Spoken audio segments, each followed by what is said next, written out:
Hi, I'm Laura, and welcome to Stopgap Dance Company's Beginner's Guide to Inclusive Dance Teaching, a series of short videos that will guide you through Stopgap's inclusive dance practice. But before we get started, what do I mean by inclusive dance? Well, it's dance that is open and accessible to everyone, particularly dancers who have a disability or other diverse dancers that may face barriers in accessing mainstream dance activities. I'm particularly passionate about this because I believe that everyone should have the opportunity to experience quality dance. Not only that though, but because by making your dance sessions more inclusive, it benefits everyone. Now, this might seem a little bit overwhelming to start with, but don't worry, I'll let you into a secret. Good inclusive teaching practice is really just an extension of good teaching practice. So, if you want to make your dance classes more inclusive and brush up on your teaching skills along the way, you're in the right place.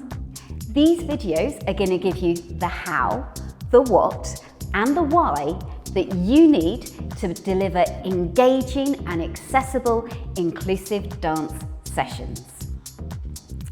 I will start with an introductory video to give you a bit of background information, and then after that, each video will focus on a different section that makes up a typical Stopgap dance workshop.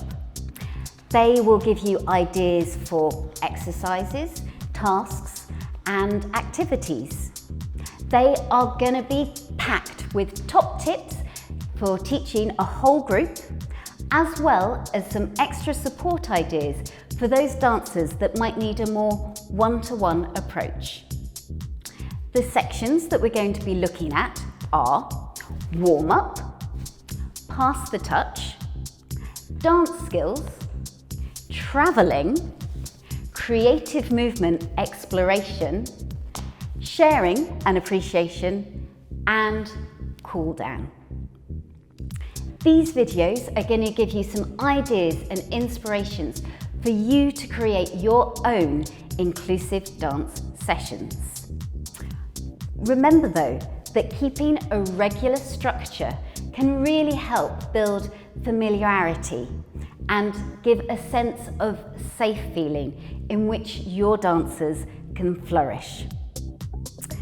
Be aware that you will want your sections to build on each other, as if you're always introducing new ideas and new movements, it can become very overwhelming, particularly if your dancers are new to dance. So don't be afraid of repetition, repetition, repetition.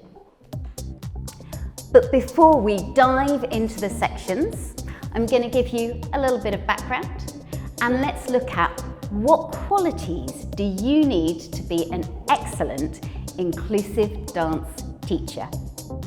I like to think of the 3 C's: creativity, clarity, and commitment. Creativity.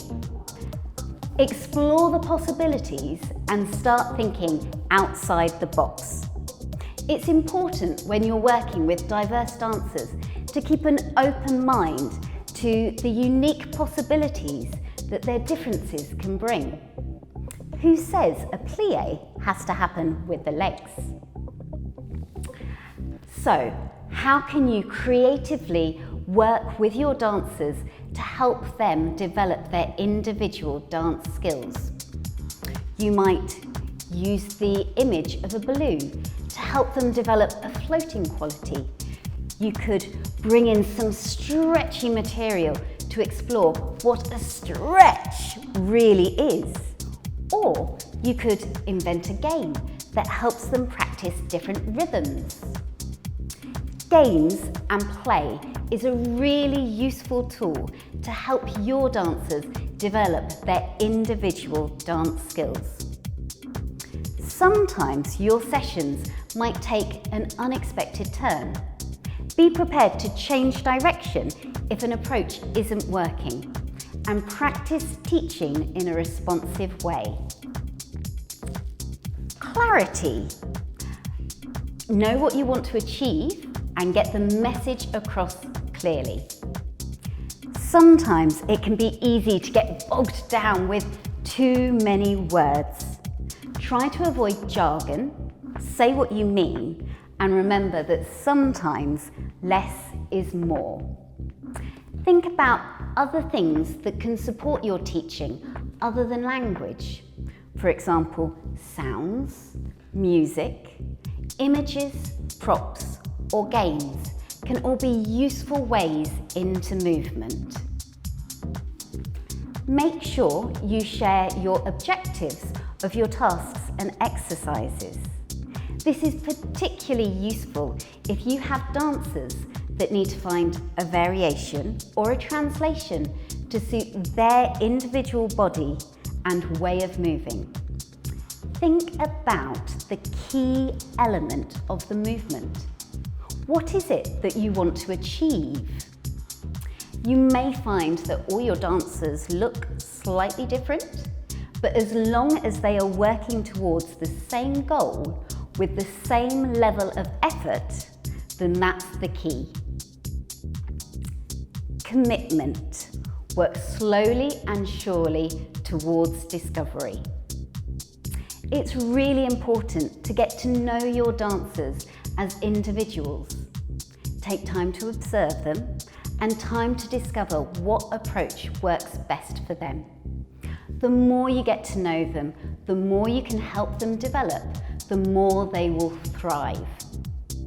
Be prepared that sometimes working in an inclusive setting, it may take you longer to work through a task or activity than you would if you were working with a typical mainstream group. Also, you might not always see the results and effects of your hard work straight away. But don't let this put you off, because the end result is a much richer experience with dancers who are thinking dancers, who are in tune with their own bodies. And you will be helping them unlock their full potential and have lots of fun along the way. That's it from me for now. Next up, we have Nikki, who is going to guide you through a warm-up.